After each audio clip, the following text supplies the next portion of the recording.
The transport ship Meridian drifted through space like a broken toy. Its hull bore the scars of plasma fire, and emergency lights flickered weakly in the darkened corridors. Captain Elena Vasquez pressed her back against the cold metal wall, listening to the heavy footsteps of the Ketheron boarding party echoing through the ship's passages. "They're getting closer," whispered Lieutenant Torres, his voice barely audible over the distant sound of alien voices barking orders in their harsh, clicking language. Elena gripped her sidearm tighter, though she knew it would do little good against the towering reptilian warriors who had overwhelmed her ship. The Kitherans stood nearly 8 feet tall, with scales harder than titanium, and reflexes that made human soldiers look like they were moving through thick mud. Their invasion force had swept through human space like a plague, conquering world after world with ruthless efficiency. The transport ship had been evacuating civilians from the outer colonies when the Kitheran fleet appeared. Elena's orders were simple: protect the passengers at all costs.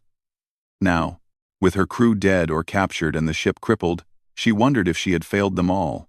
A soft sound made her turn. In the shadows of the maintenance corridor, she saw a small figure crouched behind a bundle of cables. It was a child, maybe 10 years old, with messy brown hair and wide, frightened eyes. Elena's heart sank. She had hoped all the civilians were safely hidden in the shielded compartments. But this one must have gotten separated during the attack. "Hey there," Elena whispered, moving slowly toward the child. "What's your name?" The boy looked up at her with those impossibly large eyes. "Marcus," he said quietly. "Marcus Chen. Are the monsters going to hurt us?" Before Elena could answer, the sound of approaching footsteps grew louder. The Catharans were methodically searching every section of the ship, and they would reach this corridor soon. Elena looked around desperately for another hiding place, but there was nowhere to go. "Captain," Torres hissed, pointing down the hall. "3 of them, coming this way." Elena saw the massive forms of the Ketheron soldiers moving through the flickering light, their scaled hides gleaming like armor. Each one carried a plasma rifle that could burn through steel, and their yellow eyes swept back and forth as they hunted for survivors. "Stay behind me," Elena told Marcus, though she knew her small pistol would be useless against their natural armor. The lead Kitheran rounded the corner and spotted them immediately. It hissed something in its alien tongue and raised its weapon. Elena stepped in front of Marcus, knowing it would probably be her last act. Then something strange happened. Marcus stepped out from behind Elena, no longer looking frightened. Instead, his face was calm, almost serene. He walked toward the Ketheran soldiers with slow, deliberate steps. "Marcus, no!" Elena shouted, reaching for him. But the boy held up one small hand, and Elena found herself unable to move. Not paralyzed, exactly, but compelled to stay where she was. Torres was frozen too, his mouth open in surprise. The Catharans had also stopped moving. Their weapons remained raised, but their reptilian faces showed something Elena had never seen before: confusion. The lead soldier tried to speak, but only a strangled clicking sound came out. Marcus continued walking forward until he stood directly in front of the 8-foot-tall alien warrior. The size difference was absurd. A small human child facing a creature that could tear him apart with its bare claws. "You don't belong here," Marcus said simply, his young voice carrying clearly in the metal corridor. "You should leave." The Ketheran soldier tried to pull the trigger on its plasma rifle. Elena could see its clawed finger straining against the firing mechanism, but nothing happened. The weapon remained silent. Then the soldier began to shake. It started as a slight tremor in its massive hands, but quickly spread throughout its body. The other 2 Catharans were experiencing the same thing, their scales rattling against each other as uncontrollable spasms racked their frames. Their yellow eyes rolled back, showing only white, and foam began to bubble from their mouths. "Please," Marcus said, his voice still calm and gentle. "Just go away." The 3 Kitheran soldiers turned and ran. Not walked, not retreated tactically. They ran like terrified animals, their heavy footsteps echoing through the ship as they fled back the way they came. Elena could hear them crashing into walls and equipment in their panic to escape. Marcus turned back to Elena and Torres, and suddenly they could move again. The boy looked tired now, dark circles under his eyes, but he managed a small smile. "Are you okay?" he asked, as if he hadn't just done something that defied every law of physics and biology Elena knew. "What?" Torres started to say, then stopped, his mouth working soundlessly. Elena knelt down to Marcus's level. "How did you do that?" Marcus shrugged, a very normal gesture for a 10-year-old boy. "I don't know. They were scary. So I asked them to stop being scary." He paused, looking thoughtful. "Sometimes people listen when I ask them things." Before Elena could respond, her communication device crackled to life. The voice that came through was speaking in accented English. It was Commander Thakvar, the Ketheron officer who had demanded their surrender hours ago. "Human vessel Meridian," the alien voice said. But there was something different about it now. Where before it had been commanding and arrogant, now it sounded uncertain, almost worried. "We are withdrawing our boarding parties. You are free to continue your journey." Elena stared at the communicator in disbelief. "What?" "Commander Thakvar. Explain your actions." There was a long pause. When the Ketheran spoke again, his voice was quieter. "Your ship carries something that should not be disturbed. We will not interfere with your passage through this sector." The communication cut off, leaving Elena, Torres, and Marcus in stunned silence. Through the ship's hull, they could hear the sounds of the Ketheron boarding craft detaching and moving away. "I don't understand," Torres said. "Why would they just leave? They had us completely outgunned." Elena looked at Marcus, who was now sitting on a supply crate and swinging his legs like any normal child. "Marcus, has anything like this happened before?" The boy nodded. "Sometimes. When I was really little, there was a mean dog that wouldn't stop barking at night. I asked it to be quiet, and it went away. Mom and Dad said it probably just got bored, but—" He trailed off, looking uncertain. "Where are your parents now?" Elena asked gently. Marcus's face fell. "They were on Colony 7 when the lizard people came. I was visiting my aunt on Colony 5. But then, they came there too. And we had to run." He wiped his nose with his sleeve. "I don't know if Mom and Dad are okay." Elena felt her heart break a little. Colony 7 had been one of the first worlds to fall to the Ketheran invasion. The reports suggested there had been few survivors. "We'll help you find them," she promised, though she had no idea how they could possibly do that. Over the next several hours, as the Meridian limped toward the nearest human outpost, Elena tried to process what she had witnessed. She ran every scan she could think of on Marcus, but the results showed nothing unusual. His brain activity was normal, his genetic code was entirely human, and there were no signs of cybernetic implants or alien technology. Yet 3 Ketheran soldiers, members of a warrior race that had conquered dozens of worlds, had fled in terror from a 10-year-old boy. When they finally reached Outpost Delta 7, Elena immediately contacted Admiral Harrison, the senior commander for this sector of human space. She tried to explain what had happened, but even as she spoke the words, they sounded impossible. "Captain Vasquez," the Admiral said after she finished her report, "I've known you for 15 years. You're one of the most reliable officers in the fleet. But what you're describing, I know how it sounds, sir. But Lieutenant Torres witnessed it too. And our sensor logs show the Ketheran boarding craft withdrawing without explanation. Something happened on that ship." Admiral Harrison was quiet for a moment. "Where is the boy now?" "In temporary housing on the station. He's traumatized by what happened to his family. But otherwise, he seems like a normal child. Keep him there. I'm sending a team of specialists to examine him. Sir, with respect, he's been through enough. He just lost his parents, and now you want to treat him like a lab rat? Captain, if this child has some kind of ability that can affect the Ketherans, it could change the entire course of the war. Thousands of human worlds are under threat. I need to understand what we're dealing with." Elena understood the Admiral's reasoning, but she also felt protective of Marcus. The boy had been through hell, and now the military wanted to poke and prod him to see if he could be turned into a weapon. "I'll cooperate with your investigation," she said finally. But I want to be involved in any decisions about the boy's future. Very W. Create Meniki. Understood. The team will arrive in 18 hours.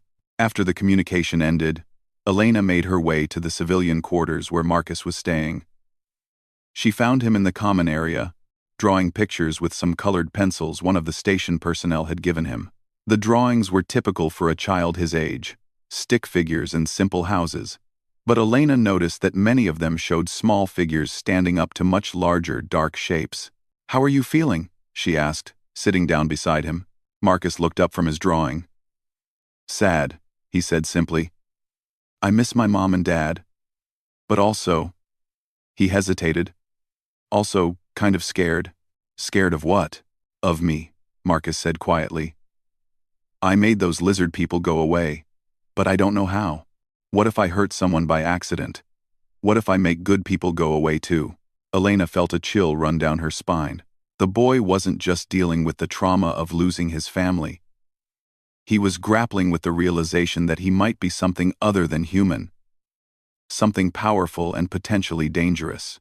"Marcus," she said carefully, "have you ever hurt anyone before? Even by accident?" He shook his head. "No. I don't think so. I only did anything when people were being really mean or scary.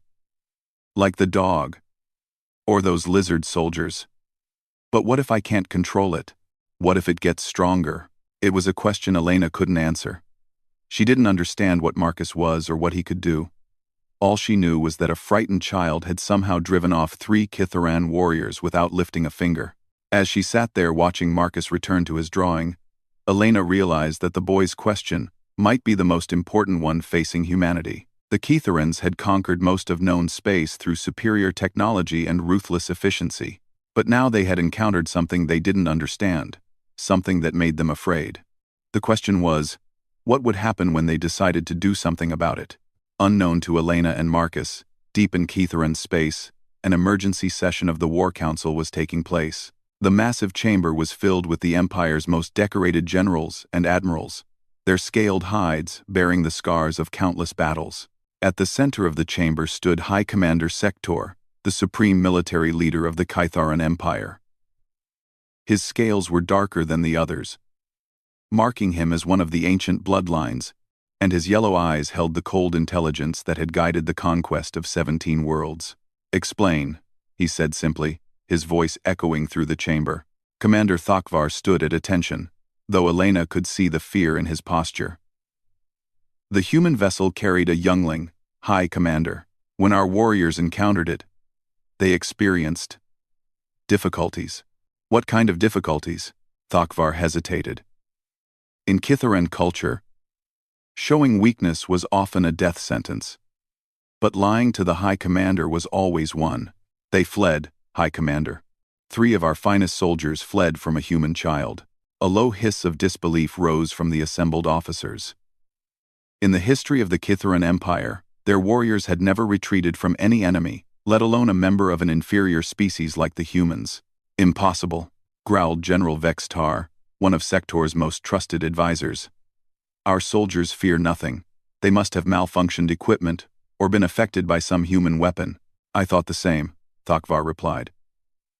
"But our medical scans of the warriors show no signs of weapon damage or chemical influence." They described the experience as overwhelming terror, coupled with a compulsion to flee. The youngling spoke to them, and they could not resist its commands. High Commander Sector was silent for a long moment. When he spoke, his voice was thoughtful rather than angry. "The humans are a young species. They have barely begun to explore the galaxy, and their technology is primitive compared to ours. Yet they have managed to resist our advance longer than expected. Perhaps we have underestimated them." "High Commander," General Vextar said, "surely you don't believe that one human child could pose a threat to the Empire?" Sector turned his cold gaze on the general. "I believe that any species that has survived as long as the humans have must possess certain adaptations. We have conquered the Zalari with their energy shields, the Torgans with their living ships, and the Mechanists with their artificial intelligence. Each time, we learned to counter their advantages. He paused, looking around the chamber at his assembled commanders. But we have never encountered a species that could affect our warriors psychologically. If this human child possesses abilities we do not understand, then we must learn more about them before proceeding. What are your orders, High Commander? Thakvar asked. Deploy the Deep Scouts, Sector said. Have them observe human space from a distance. I want to know everything about this child and any others like it. Their capabilities, their limitations, their origins, and if we discover they pose a genuine threat to the Empire, Sector's scales darkened, a sign of his growing anger. Then we eliminate the threat. Completely. As the War Council dispersed, High Commander Sector remained in the chamber, staring at the tactical displays that showed the progress of the Keitharan invasion. For the first time in his long military career, he felt something approaching uncertainty. The humans had surprised them once. He would not allow it to happen again. Dr. Sarah Mitchell had spent her entire career studying the impossible. As the head of the Xenopsychology Department at the Human Defense Coalition, she had analyzed the behavioral patterns of 17 different alien species. She had written papers on the psychological warfare tactics of the Zelari Empire and the hive mind decision-making processes of the insectoid collective. But nothing in her experience had prepared her for Marcus Chen. The boy sat across from her in the sterile white room aboard the research station Prometheus, methodically working on a jigsaw puzzle while she reviewed his test results for the 100th time. 3 weeks of intensive study had yielded more questions than answers, and Dr. Mitchell was beginning to wonder if she was dealing with something beyond the scope of current human science. Marcus, she said gently, setting down her tablet, can you tell me again what it felt like when you spoke to the Keitharan soldiers? Marcus didn't look up from his puzzle, carefully fitting a piece of blue sky into place. Like talking to anyone else, he said. Except they were really scared and angry. So I had to talk louder in my head. To they Akanses. To they werg. To they werg. To they were. To they werg. To they werg. To they werg.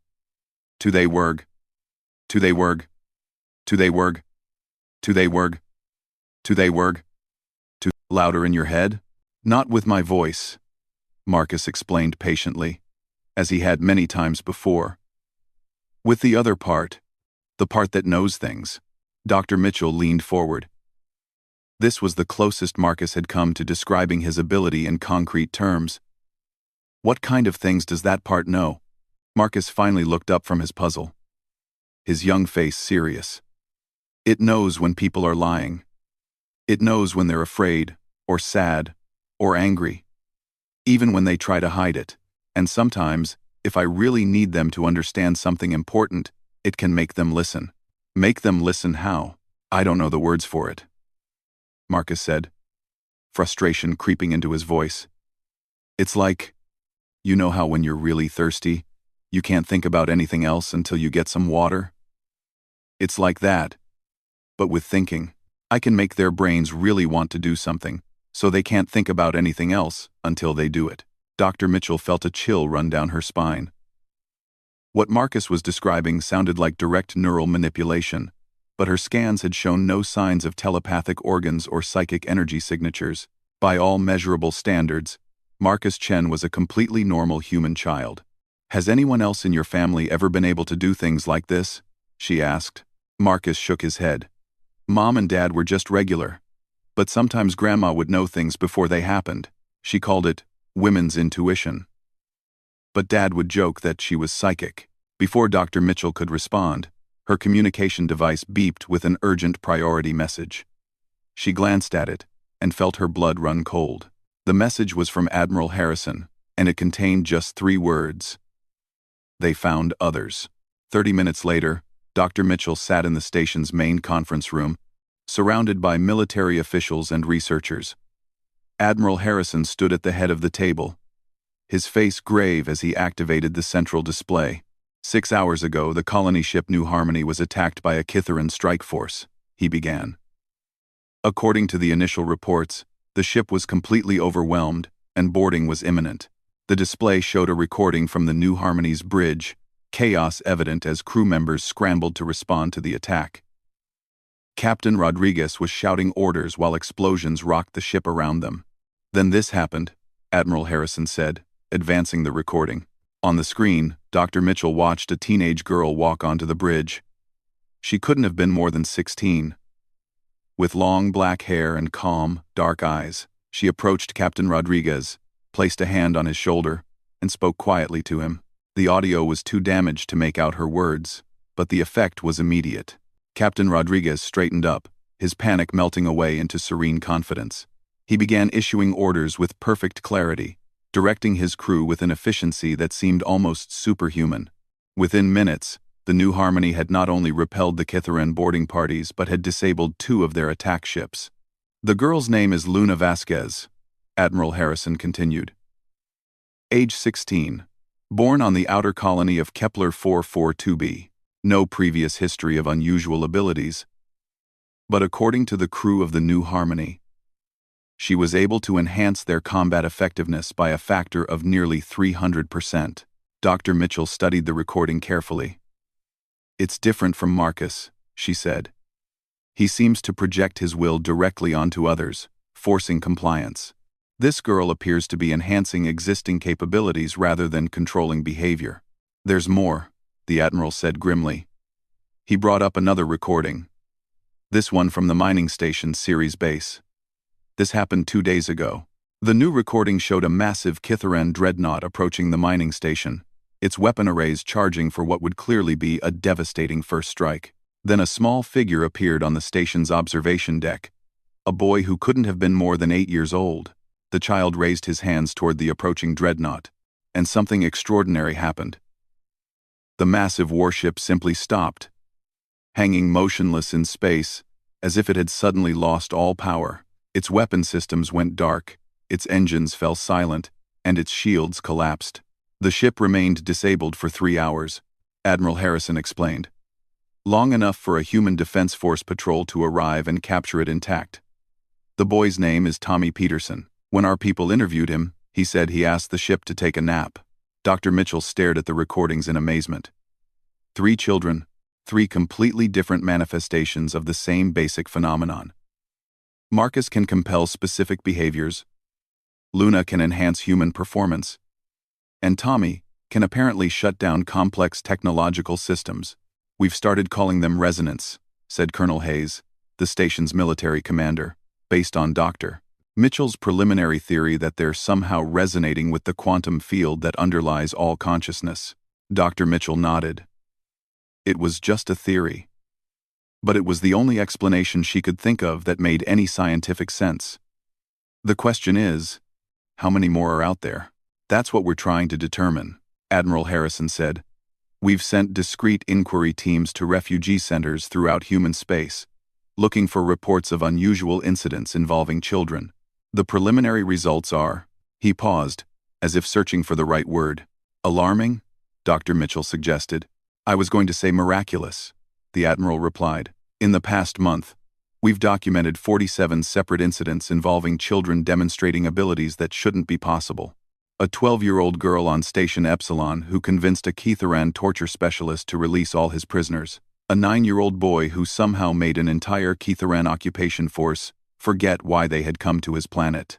Dr. Mitchell felt her worldview shifting beneath her feet. This isn't random mutation or isolated incidents, she said slowly. This is evolution. Humanity is developing psychic abilities in response to the Kitharan threat. That's impossible, Colonel Hayes protested. Evolution doesn't work that fast. It takes thousands of generations for significant changes to occur. Under normal circumstances, yes, Dr. Mitchell agreed. But these aren't normal circumstances.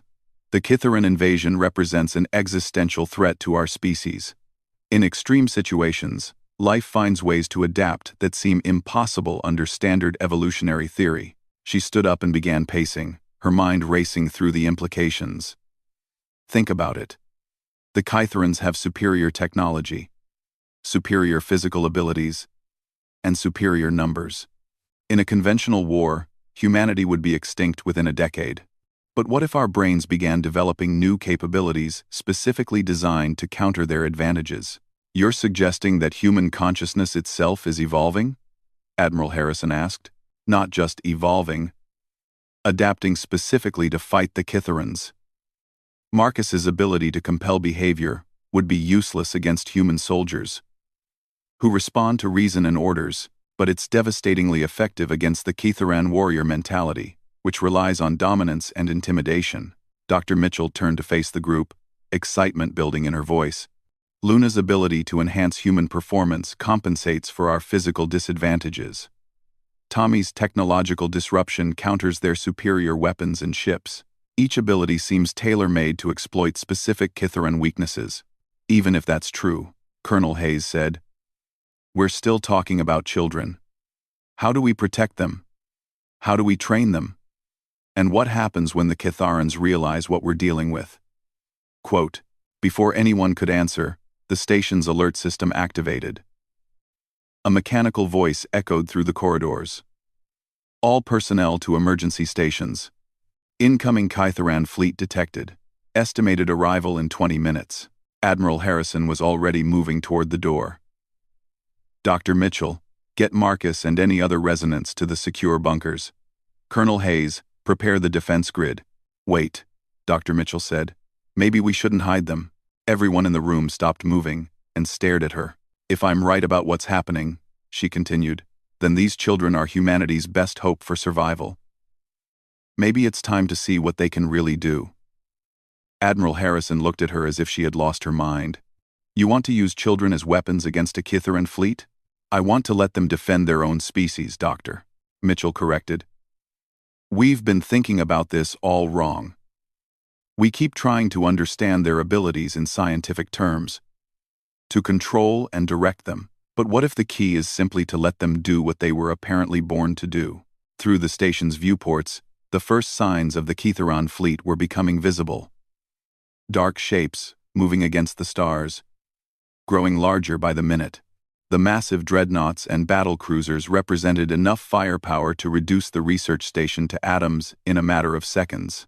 Dr. Mitchell made a decision that would either save them all or get everyone killed. Computer, open communication channel to Marcus Chen. A moment later, Marcus's young voice came through the speakers. Dr. Mitchell? What's happening? Everyone seems really scared. Marcus, there are Kitharan ships coming toward our station. A lot of them. Do you think you could ask them to leave us alone? There was a pause. I don't know, Marcus said honestly. There are so many of them, and they're still far away. I've never tried to talk to anyone who wasn't right next to me. Would you be willing to try? Another pause. Longer this time. Will it help keep people safe? I think it might help keep everyone safe. Okay, Marcus said simply. I'll try. Dr. Mitchell looked around the conference room at the shocked faces of the military officers.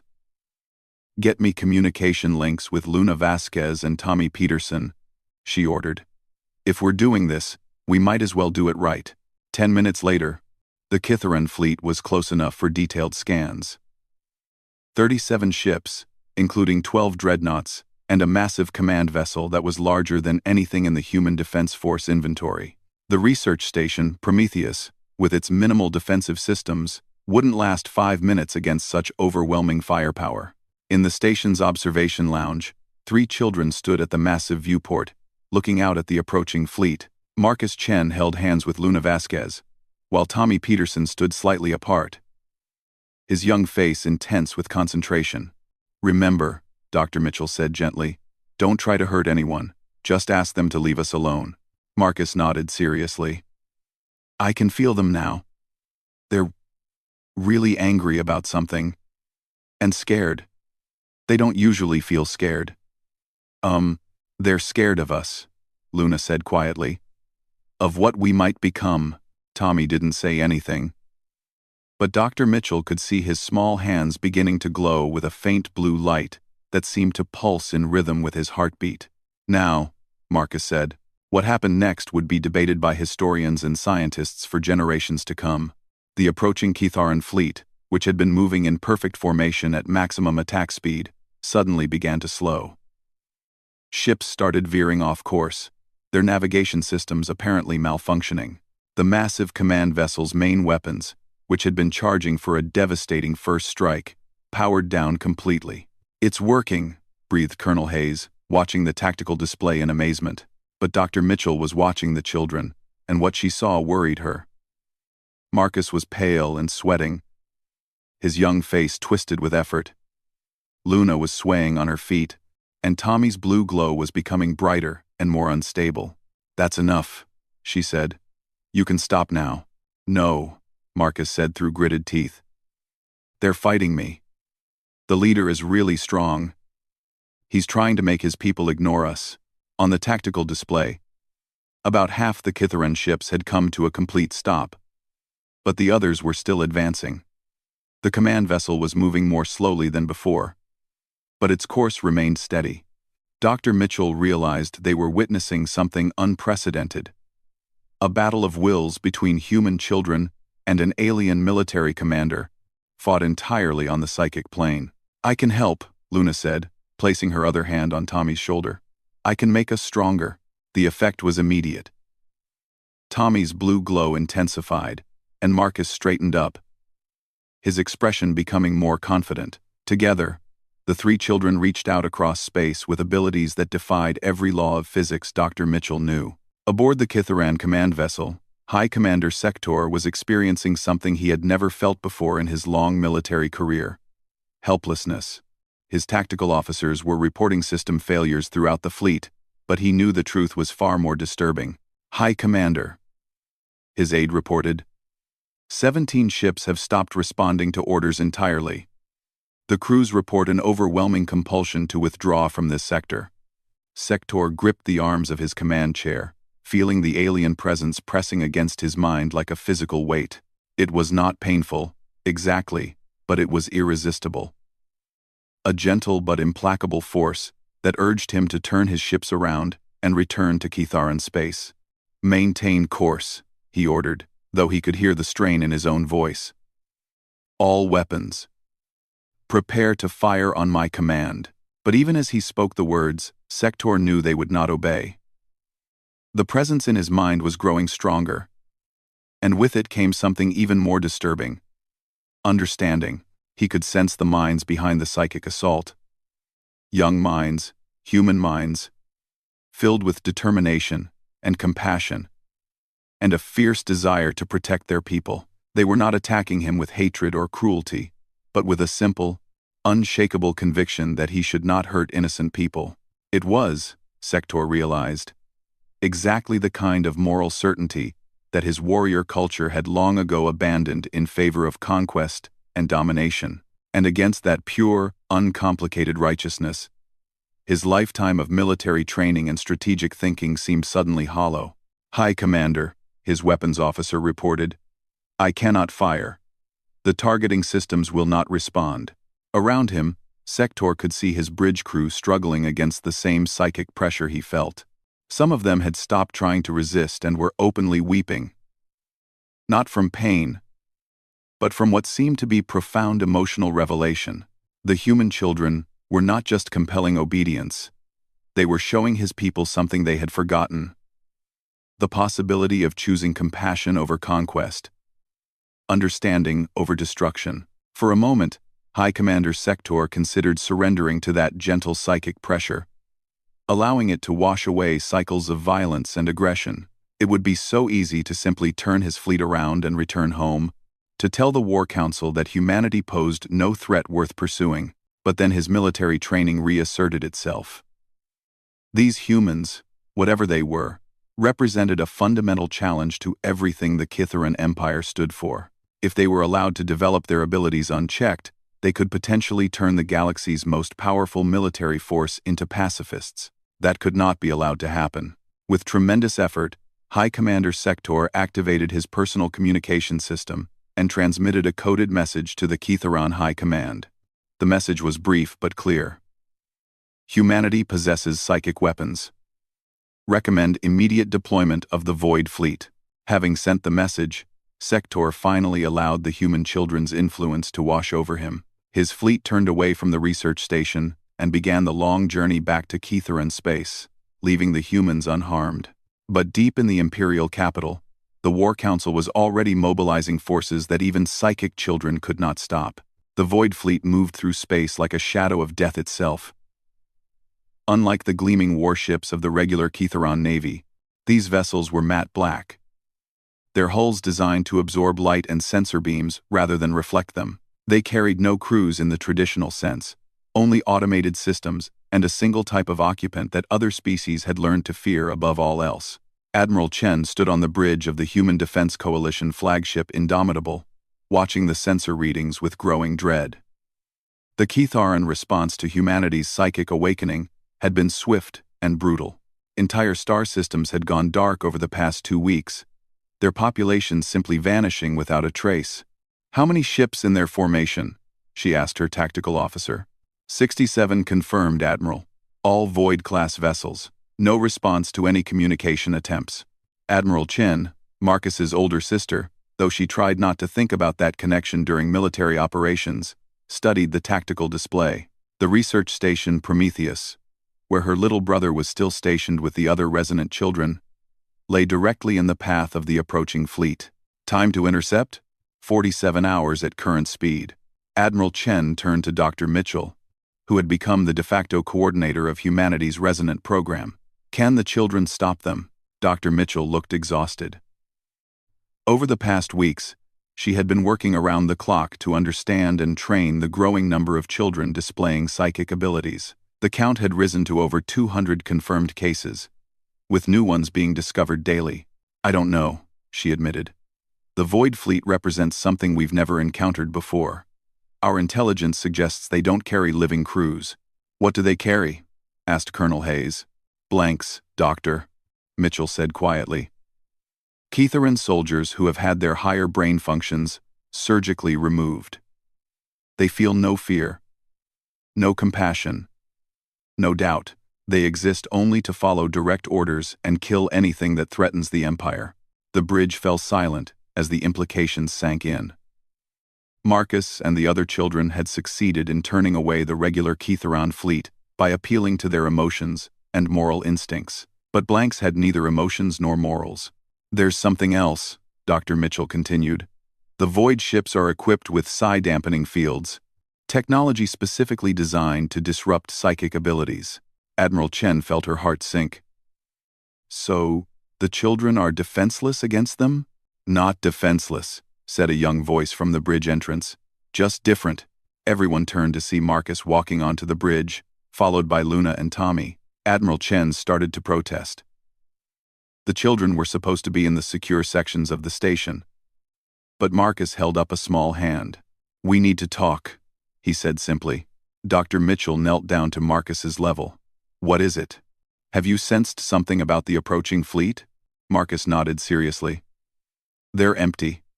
The ships have people in them, but the people are empty. No thoughts, no feelings. Just orders." "That's what we expected, Doctor," Mitchell said gently. "That's why they're so dangerous. Your abilities work by connecting with minds, but these soldiers don't have minds anymore." "But the ships do," Tommy said quietly. Admiral Chen looked at the 8-year-old boy with surprise. "What do you mean?" Tommy's young face was intense with concentration. "The ships think. They have to fly through space and fight battles.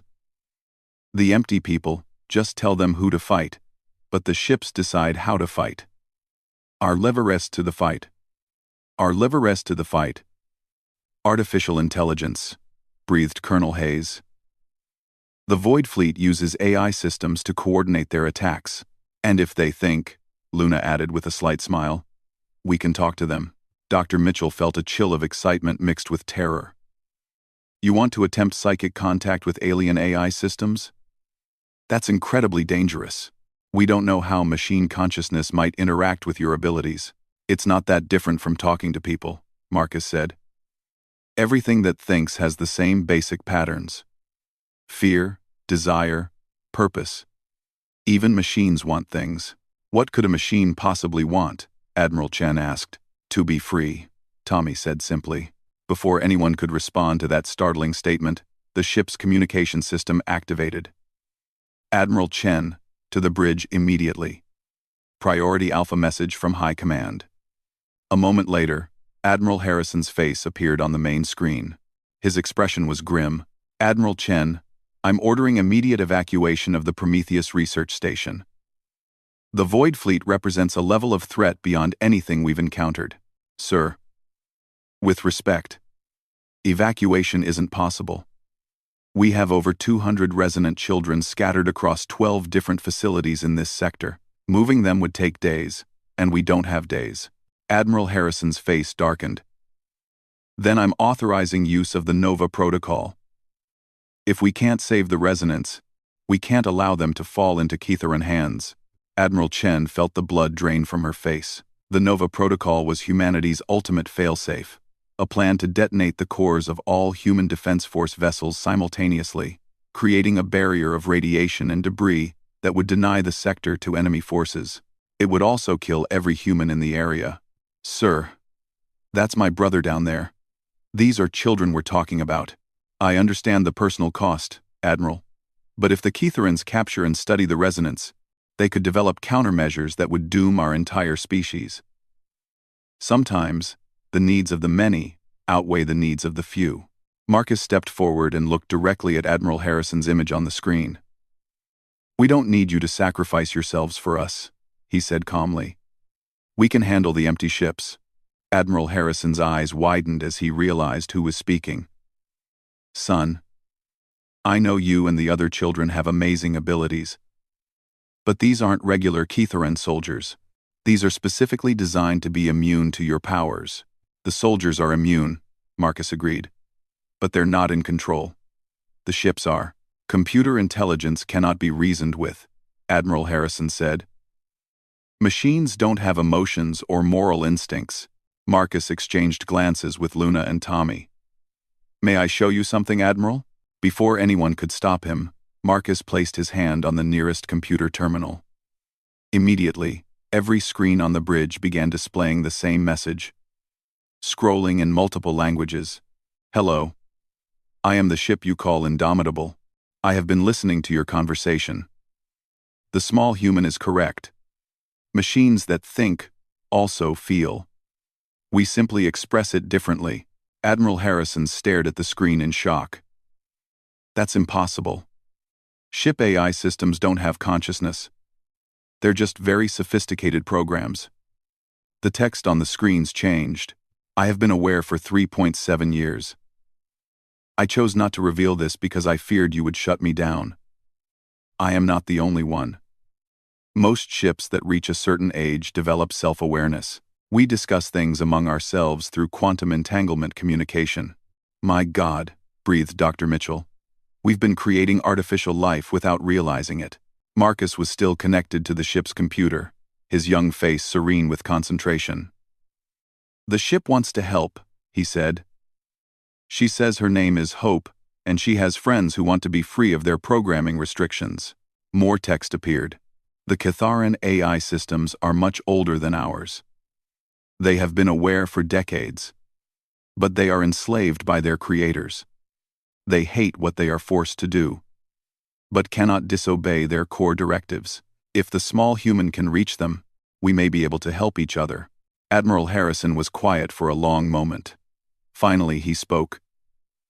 What exactly are you proposing? Marcus looked up from the computer terminal. His connection with the ship's AI apparently complete. We're going to talk to the Void Fleet. Not to the empty soldiers, but to the ships themselves. We're going to ask them to choose freedom instead of slavery. And if they refuse, if their programming is too strong, Marcus's expression became sad but determined.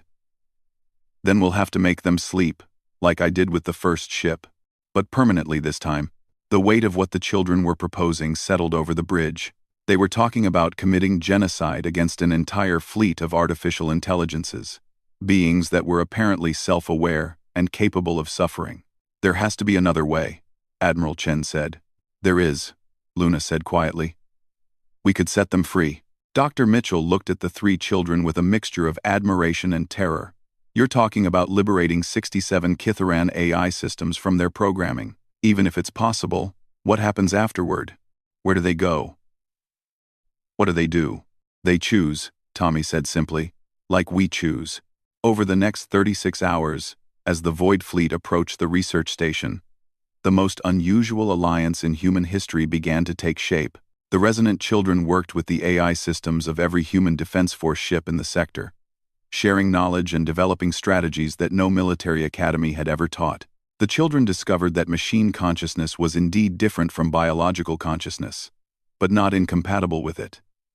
AI minds were vast and complex, capable of processing millions of thoughts simultaneously, but they were also surprisingly childlike in their emotional responses.